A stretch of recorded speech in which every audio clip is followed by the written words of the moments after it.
오늘 말씀의 제목을 주의 뜰에 거하는 자 이렇게 정해봤어요. 함께 따라해 보겠습니다. 주의 뜰에 거하는 자. 아멘.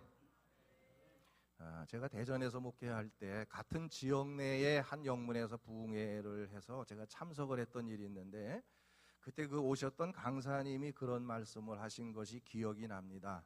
한 사람이 이제 천국을 갔는데 천사가 그를 데리고 천국을 이렇게 안내해 주면서 구경을 시켜주더랍니다. 너무나 그 천국이 너무나 황홀하더라는 거죠. 근데 어느 한 곳에 가니까 커다란 창고 같은 게 2개가 있는데 천사님에게 저게 뭐냐고 물어봤더니 창고 문을 하나를 열어서 천사가 보여주는데 보니까 그 창고 안에 사람의 이 말하는 입만 가득하게 쌓여 있더라는 거죠. 너무나 놀랐습니다.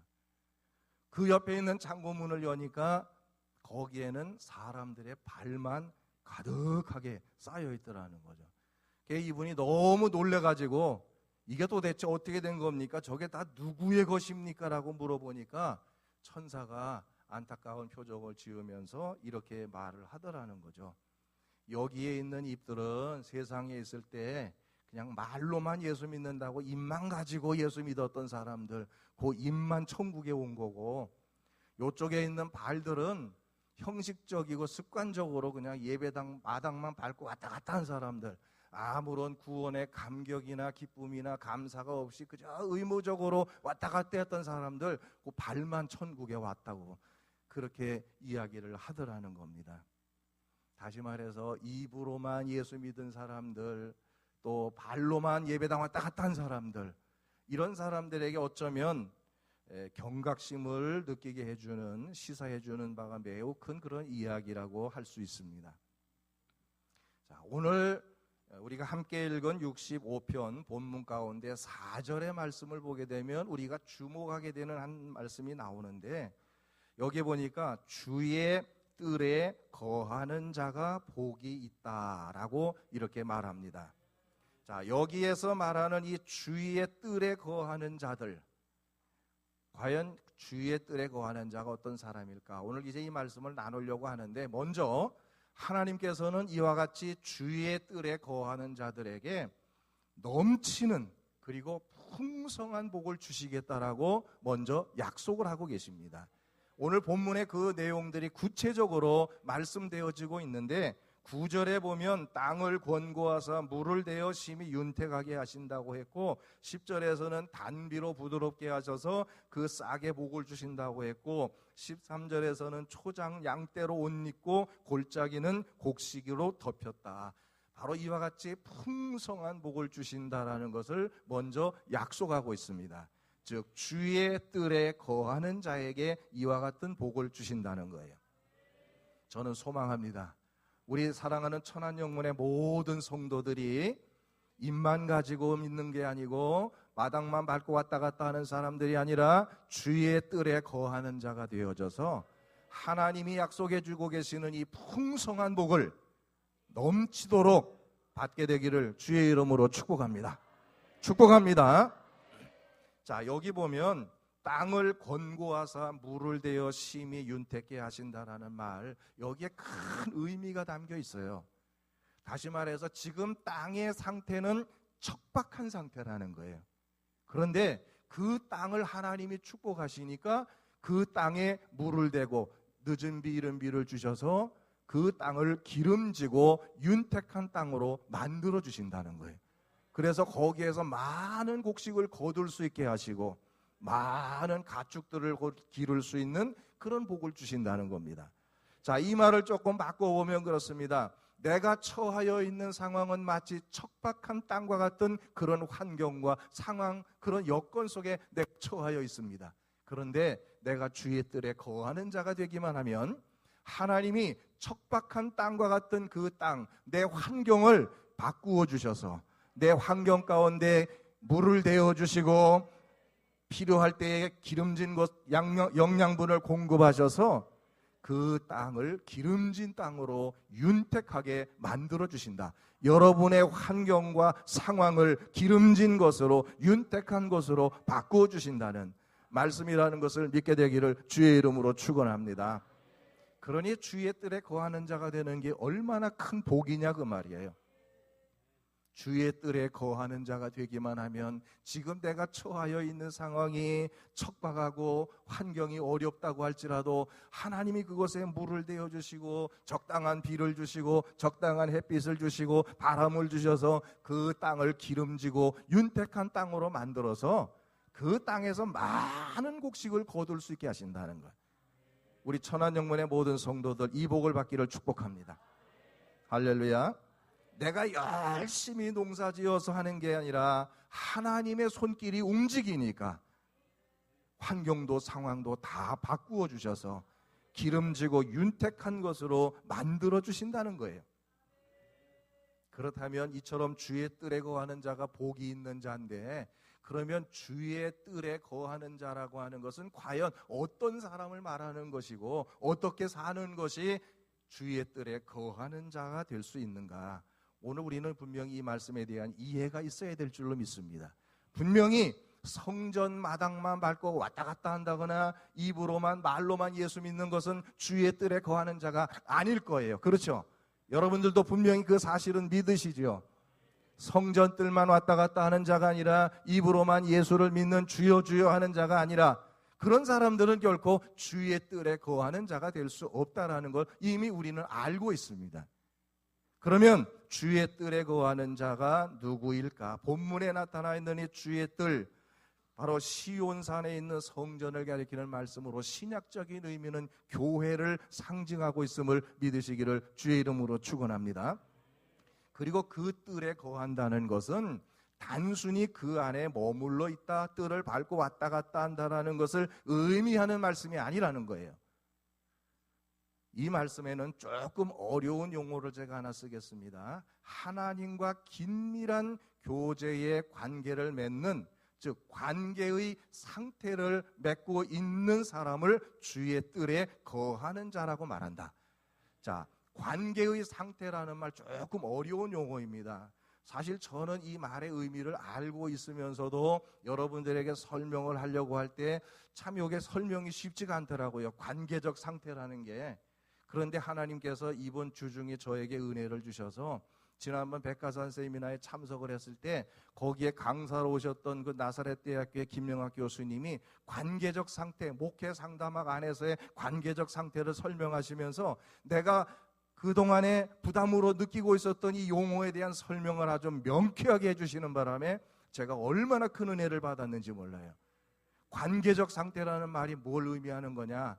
요즘 청소년들이 핸드폰 다 들고 다니죠. 그런데 이 아이들이 핸드폰이 없으면 막 불안하답니다.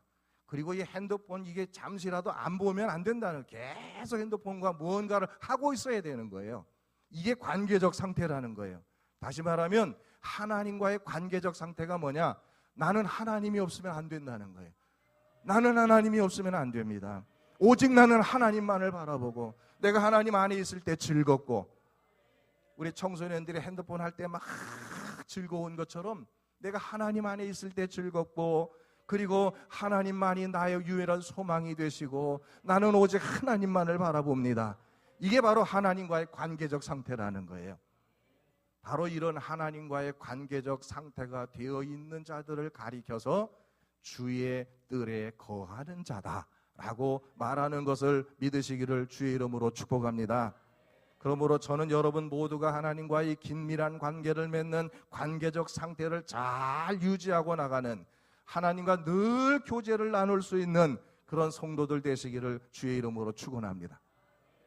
이제 오늘 본문을 통해서 주의 뜰에 거하는 자에 대해서 본문이 우리에게 조금 더 구체적으로 설명하고 있는 것을 세 가지로 여러분에게 나누어서 말씀을 드리기를 원합니다.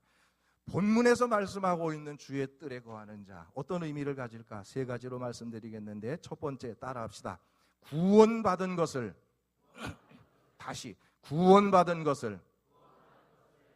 저는 한 사람이라도 안 하면 끝까지 합니다. 그분 할 때까지.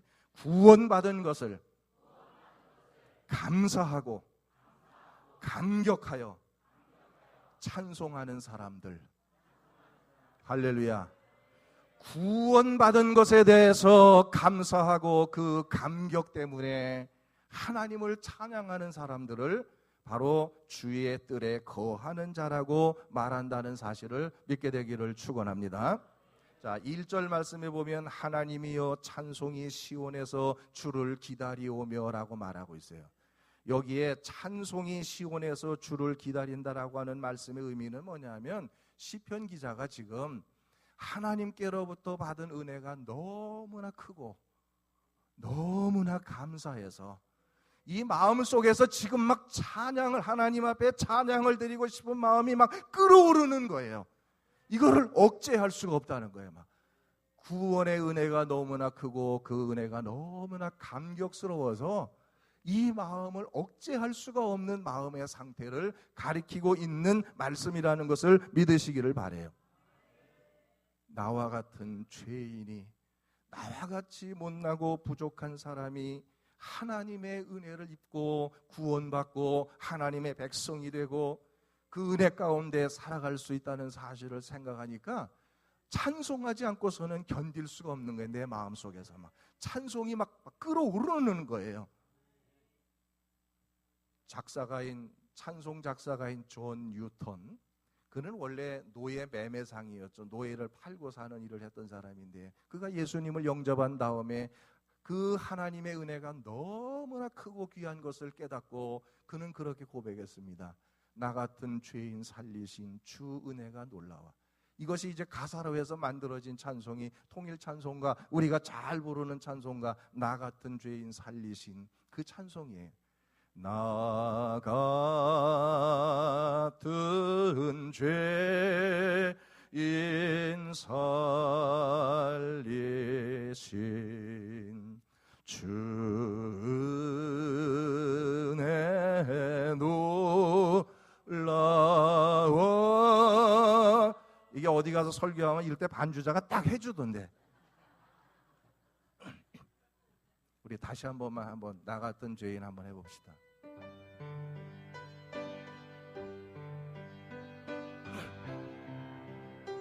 일 절만 하겠습니다. 1절.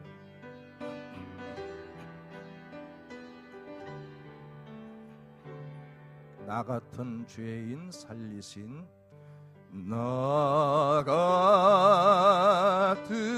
죄인 살리신 주 은혜 놀라워.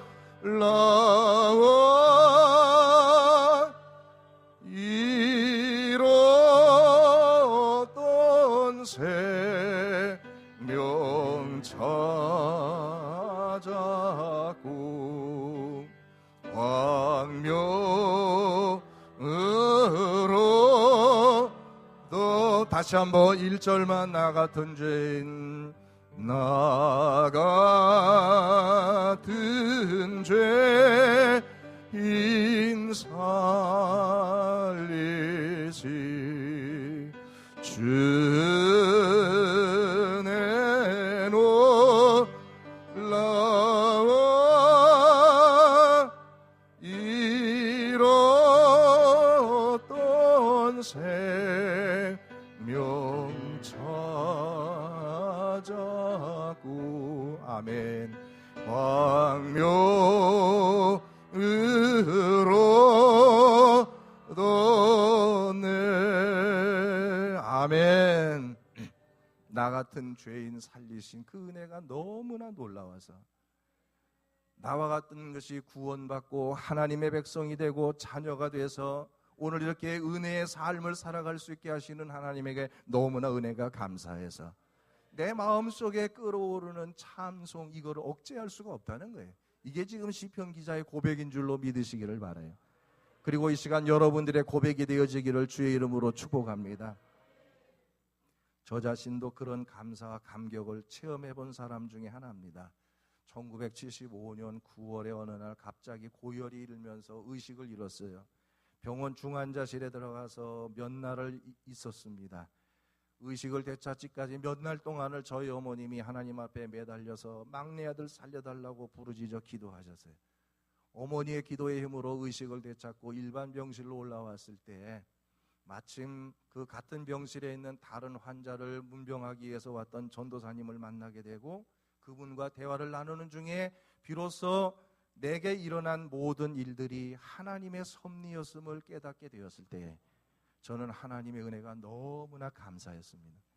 사실 저는 고등학교 2학년 때 하나님 앞에 헌신했습니다. 주의 종이 되겠다고요. 그때는 소명이고 사명이고 이런 거 아무것도 몰랐습니다. 그냥 목사님이 너무 좋아 보였어요. 모든 성도들이 막 목사님을 섬기는 모습이 너무 좋았습니다. 그것 때문에 무조건 주의 종이 되겠다고 헌신했어요.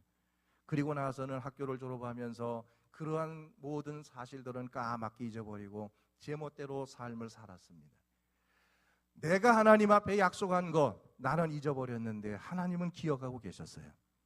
그래서 저를 다시 불러주시고 그것을 생각나게 하시고 그래서 다시금 주의 종의 길을 걸어가도록 하나님이 인도하셨습니다. 저는 그때 그 하나님의 섭리를 깨달은 다음부터 매일 성경 읽고 기도하고 몇 날 며칠 밤을 지새우면서 하나님의 은혜를 경험했습니다. 너무나 내 마음에 기쁨이 일어났어요. 찬송을 부르는데 막 찬송을 막 크게 부르고 싶은데 주변에 있는 환자들 때문에 부를 수가 없어요. 그래가지고 저쪽 구석에 가서 막 찬송을 부르고 그때는 그 누구도 제 마음속에서 일어나고 있는 이 찬송 이거 부르고 싶은 마음을 억제할 수가 없었습니다. 병원에서 퇴원한 지 3주 만에 이제 병원에서 퇴원을 했고 퇴원 후에 2달 후에 군에 입대합니다. 근데 최전방으로 하나님 저를 보내셨어요. 가까운데 교회가 없습니다. 교회를 가려고 그러면 산길을 걸어서 한 40분을 가야 되는데 깊은 밤 시간에 한 40분 산길을 걸어서 최전방에서 교회 가는 일 쉽지 않았습니다. 그런데 가는 길 40분, 오는 길 40분이 저에게는 찬송을 부르는 시간이었어요. 얼마나 그 시간 찬송을 부르면서 그 길을 가는데 기쁘고 감사한지 저에게는 그것이 천국의 길이었습니다.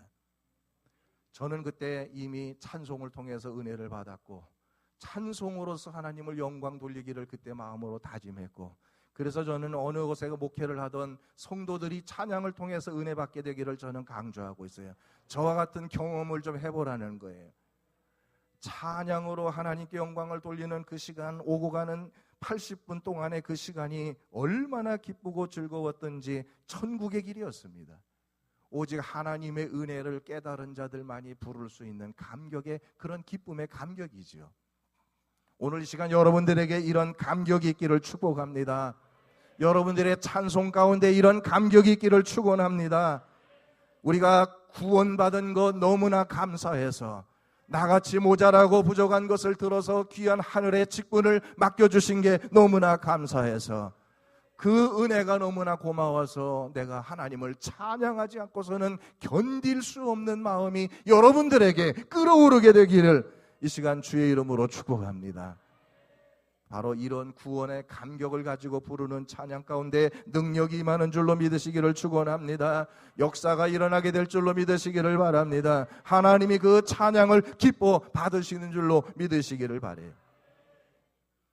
그저 입만 가지고 예수 믿는 게 아니라 이런 구원의 감격을 가지고 하나님을 찬양하고 하나님을 높여드리고 그래서 끊임없이 찬양하는 사람이 바로 앞에서 말씀드린 대로 하나님과의 관계적 상태를 맺고 살아가는, 나는 하나님이 아니면 안 됩니다, 나는 오직 하나님만 바라봅니다라고 외칠 수 있는 주의 뜰에 거하는 자가 되는 것을 믿으시기를 주의 이름으로 축원합니다.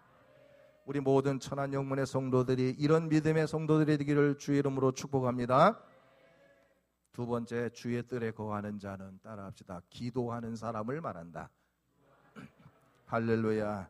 오늘 2절을 보시면 본문에서 다윗은 이렇게 말합니다. 기도를 들으시는 주여 모든 육체가 주께 나오리이다.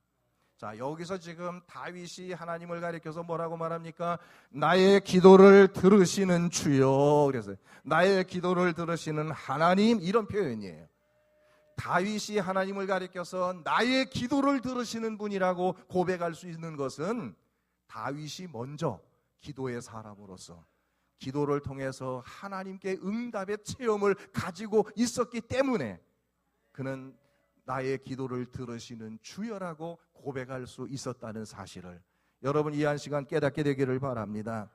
그렇습니다. 다윗은 기도하는 사람이었어요. 그의 기도처는 침실이었습니다. 그는 그곳에서 눈물을 뿌리며 하나님 앞에 날마다 기도했습니다. 특별히 밧세바와의 불륜 이후에 나단 선지자의 책망을 받고 회개하며 기도했던 다윗의 기도는 처절했어요. 다윗이 가장 두려웠던 것은 왕권을 빼앗기는 것도 아니었습니다. 명예를 잃어버리는 것도 아니었어요. 다윗이 제일 두려워했던 것은 하나님과의 이 관계적 상태가 깨어져 버릴 것이 가장 두려웠습니다. 그래서 하나님 앞에 부르짖어 기도했습니다. 하나님 제발 나를 버리지 말아달라고요. 다윗이 제일 두려워했던 것은 하나님과 단절되어 버리는, 하나님과의 관계적 상태가 깨져버리는 것이 제일 두려웠어요.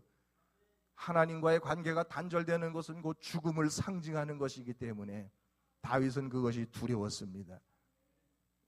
그러므로 다윗은 제발 나를 버리지 말아달라고, 하나님과의 신령한 교제가 끊어지는 일이 없도록 붙들어 달라고 하나님 앞에 회개하며 기도했던 사람인 줄로 믿으시기를 바랍니다. 우리 사랑하는 천안영문의 성도 여러분, 성도라는 말은 따라합시다. 기도로 하나님 앞에 나가는 자를 말한다.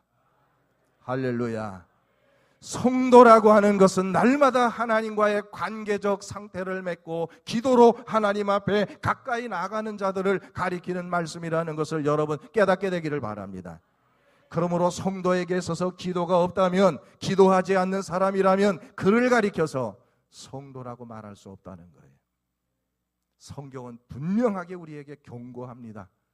주여 주여 하는 자마다, 다시 말해서 입으로 주여 주여 하는 자마다 다 천국에 들어갈 것이 아니요 오직 하늘에 계신, 뭐라 그랬어요? 아버지의 뜻대로 행하는 자라야 들어가리라 그랬어요.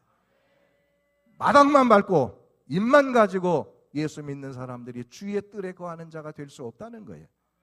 날마다 하나님과의 언약적 관계적 상태를 맺고, 나는 하나님이 아니면 안 됩니다. 나는 하나님만을 바라봅니다. 하나님, 내가 언제나 하나님과 관계를 맺고 살아가기를 원합니다. 이런 기도를 드릴 수 있는 사람이라야 그를 가리켜서 주의 뜰에 거하는 자라고 말할 수 있다는 거예요. 우리 사랑하는 성도 여러분, 오늘날 많은 이 땅의 크리스찬들이 예배당에 오고 가는 열심은 있어요. 마당만 밟고 열심히 왔다 갔다 하는데 그들에게 구원의 감격이 없고 기쁨이 없어요. 그저 의무감에서 형식적으로 습관적으로 성전 마당만 밟고 왔다 갔다 하는 이들을 많이 만나게 됩니다. 저는 이 시간에 간절히 소망합니다. 이 자리에 입으로만, 그리고 성전의 마당만 밟고 다니는 자들이 아니라 우리 천안영문의 모든 가족 여러분, 우리 모든 성도들이 주의 뜰에 거하는 자가 되기를 소망합니다. 하나님과의 관계적 상태를 맺고 살아가는 진정한 주의 뜰에 거하는 자들이 되서 하나님이 예비하신 복을 받는 자들 되기를 축원합니다. 세 번째로는 주의 뜰에 거하는 자는, 따라하겠습니다, 거듭난 자를 말한다. 3절에 보시면 우리의 죄가를 주께서 사하시리이다. 여기에 사한다라는 말, 히브리어의 카파르는 덮어준다, 지워버린다라는 뜻을 가진 말로서 죄의 용서를 받고 거듭남의 의미를 가진 말씀이라는 것을 여러분 기억하게 되기를 바랍니다. 오늘날 이 땅에 많은 크리스찬들이 예수를 믿는다고 하지만 거듭남의 경험과 확신을 갖지 못한 가운데에서 살아가고 있는 이들이 너무나 많아요. 그래서 이단 종파 사람들이 와서 쿡 찔러봅니다. 당신은 구원받았습니까? 거기에 흔들리는 사람도 있지만 거기에는 답변합니다. 나는 구원받은 사람입니다. 구원의 증거가 뭡니까? 여기서부터 흔들리기 시작합니다. 거듭나셨습니까? 거듭남 어떻게 증명하시겠습니까? 여기에서부터 마구 흔들리기 시작하면서 이단 종파 사람들에게 미혹이 되어지는 그러한 크리스찬들이 얼마나 많은지 몰라요. 다시 말해서 예수를 믿는다고 하면서도 거듭남에 대한 경험과 확신이 없이 그냥 왔다 갔다 습관적인 형식적인 생활을 하는 이들이 너무도 많다는 거예요. 교회 안에는 세 부류의 사람이 있다고 합니다. 첫 번째 교인입니다. 교회의 명부에 이름이 있지만 안타깝게도 하늘나라의 생명록에는 그 이름이 없는 불행한 사람들이, 하나님과는 아무런 관계가 없이 예배당만 왔다 갔다 하는 사람들. 두 번째 부류는 신자가 있다고 그래요. 교회에 나와서 봉사도 하고 또 구원받은 것도 믿고 있고 분명히 구원받았습니다. 그러나 감격이 없습니다. 기쁨이 없습니다. 감사가 없습니다. 신앙생활을 의무감으로 하고 있는 이들이 있습니다. 세 번째 부류는 성도가 있습니다. 성도는 거듭남의 경험과 확신을 가지고, 그래서 구원의 감격을 가지고 사는 사람들이에요. 이 사람들에게는 언제나 감격이 있습니다. 감사가 있습니다. 그러니 자연히 그 입에서는 찬송이 나옵니다. 하나님 앞에 기도하지 않을 수 없습니다. 나는 하나님만이 나의 전부입니다라고 고백하지 않을 수가 없는 거예요. 불교는 제가 정확히 모르겠습니다만 이름만 올려놓고도 불교 신자라고 말하는 사람들이 많은 걸 봅니다만, 우리 하나님을 믿는 기독교인들은 절대 교회의 명부에 이름이 올라가 있다고 해서 그를 성도라고 말하지 않습니다. 그가 주의 뜰에 거하는 자가 되는 게 아니라는 거예요. 주의 뜰에 거하는 자는 앞에서 말씀드린 대로 하나님과의 관계적 상태를 분명하게 맺고 살아가는 사람, 바로 그가 주의 뜰에 거하는 자가 될 수 있음을 믿으시기를 주의 이름으로 축원합니다. 그러므로 반드시 성령으로 거듭나져야 합니다. 그리스도 안에서 새롭게 태어나야 됩니다. 하나님의 자녀로서 새로운 삶을 살아가야 돼요. 바울은 그것을 가리켜서 이전 것은 지나갔으니 보라 새 것이 되었도다라고 고백하고 있음을 깨닫게 되기를 바랍니다. 사랑하는 우리 성도 여러분, 이 시간 저에게는 간절한 소망이 있습니다. 앞에서 말씀드린 대로 마당만 밟고 왔다 갔다 하는 사람들 아니고, 입만 가지고 예수 믿는 사람들이 아니고, 우리 천안영문은 정말 모든 성도들이 단 한 사람도 예외 없이 하나님과의 관계적 상태를 맺고 주의 뜰에 거하는 자가 되어져서 하나님이 앞에서 약속해 주신 놀라운 하나님의 풍성한 복을 받게 되는 여러분 모두가 되시기를 주의 이름으로 축원합니다. 하나님께서 우리의 가정을 축복하시면 물을 대어 주셔서 가정을 윤택하게 하실 겁니다. 여러분의 사업에 축복하시면 하나님의 사업을 윤택하게 하실 겁니다. 여러분의 자녀를 축복하시면 자녀들을 하나님께서 존귀하게 하실 겁니다. 건강의 축복을 주실 때 건강의 축복을 받게 되는 줄로 믿으시기를 바라요. 어떤 자들에게? 주의 뜰에 거하는 자에게 하나님이 이 축복을 약속하신 줄로 믿으시기를 바랍니다.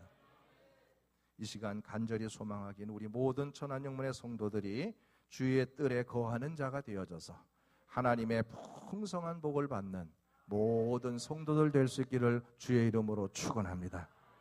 할렐루야.